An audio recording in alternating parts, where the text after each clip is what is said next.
The Republic of Kenya is a constitutional democracy. It is a country governed by the rule of law.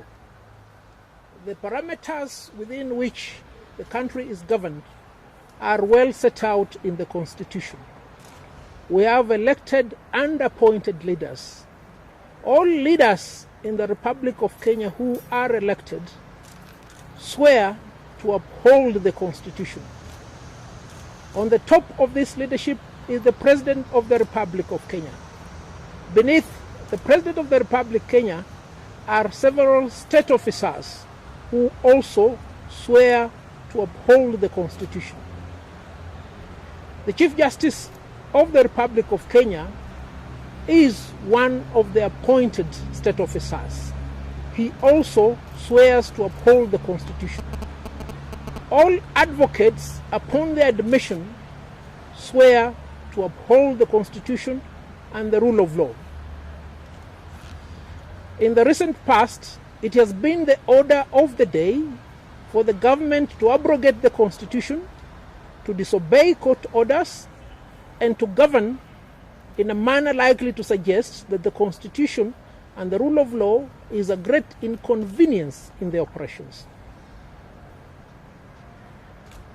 It is almost 6 months now since the High Court directed the President of the Republic of Kenya to swear in 41 judges recommended for appointment by the Judicial Service Commission. The dereliction on the part of the President of the Republic of Kenya has two consequences. One, it indicates that his legal advisors, and this particular case we're talking about the Attorney General and the Solicitor General, are either giving him the wrong advice or he has refused to listen to their correct advice. It doesn't really matter what of the two is the case, because the position is quite clear. It is the responsibility of the President of the Republic of Kenya to uphold the rule of law and to comply with his obligations under the Constitution. He is compelled by the Constitution to swear in the 41 judges. The failure on the part of his two advisors is one that we as the Law Society of Kenya propose to remedy. In a resolution of the Council of the Law Society made on the 11th of May 2020, the Council unanimously resolved to initiate proceedings to remove the Attorney General and the Solicitor General from the list of advocates. What is the consequence of this action? It means as soon as we remove them from the list of advocates, they will cease being advocates of the High Court. And if they cease being advocates of the High Court, they also automatically cease being the Attorney General and the Solicitor General. And if they continue in office, then the President will be having laymen or quacks as his legal advisors. Today, the Council also had another meeting in which we have resolved to draw up a charge sheet which shall be forwarded to the Attorney General and the Solicitor General, requiring them to answer within 7 days and demonstrate why they should not be removed from the register of lawyers in Kenya. A trial will be conducted by the membership of the Law Society of Kenya in an AGM that will be constituted, when these two advocates will be given an opportunity to tender their defense, and the members will give them a hearing and make a decision whether or not to remove them from the register of advocates. What about the President of the Republic of Kenya? A few days ago, the President of the Republic of Kenya indicated that we are in a constitutional moment which necessitates that we remove the cancer that is in the current constitution. Does the current constitution have a cancer? Who created that cancer? You see, Kenyans, we need to be honest with ourselves. It took many years for us to arrive at the constitution that was promulgated in 2010. Now we're being told there is need for us to remove the cancer. No, there is no cancer. There is an attempt here to remove the brain from the body. And the brain is the transformative progressive constitution that we have. And we must say this without any fear of contradiction. The government of President Uhuru Kenyatta has been built on the foundation of disobedience of court orders.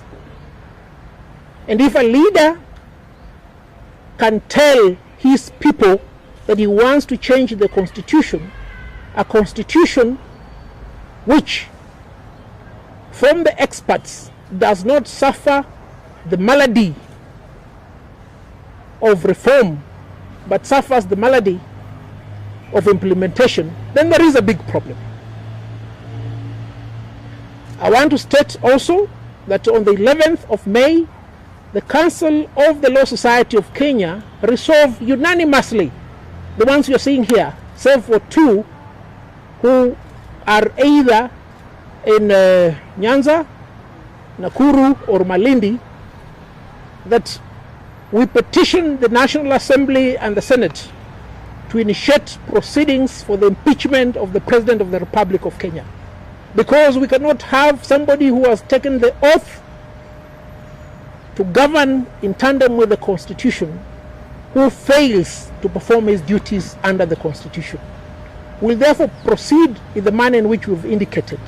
We'll commence with the removal of the Solicitor General and the Attorney General from the list of advocates, and thereafter we'll petition the National Assembly and the Senate to impeach the President of the Republic of Kenya.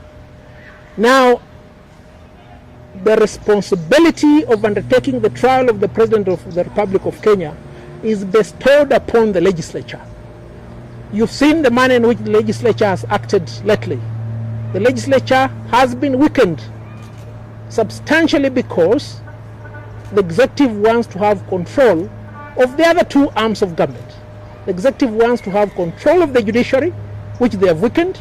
They want to have control of the legislature, which they are trying to do right now in what is indicated to be a preparatory process towards amending the Constitution. We want the people of Kenya to understand that the person who has the oversight over the executive, and in particular the president, is the legislature. And as and when we submit a petition to the National Assembly, Kenyans must hold their elected representatives to account. Ensure that you're a member of National Assembly, ensure that you're a member of the Senate, gives you a correct account as to why they don't want to take action against the president. This we must do, because Kenyans, if we fail to take action, we are likely to go back to the bad days, the days of the 80s, the days of the 60s, 70s and the 90s, where Kenya was governed as if it was somebody's property. That we should never allow. You've seen our colleagues in the United States of America rose up and protested, their slogan being Black Lives Matter. What matters to Kenyans?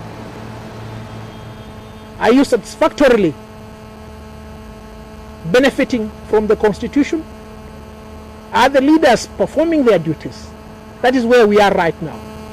We want our leaders to perform their duties. That is our resolve as the Law Society of Kenya.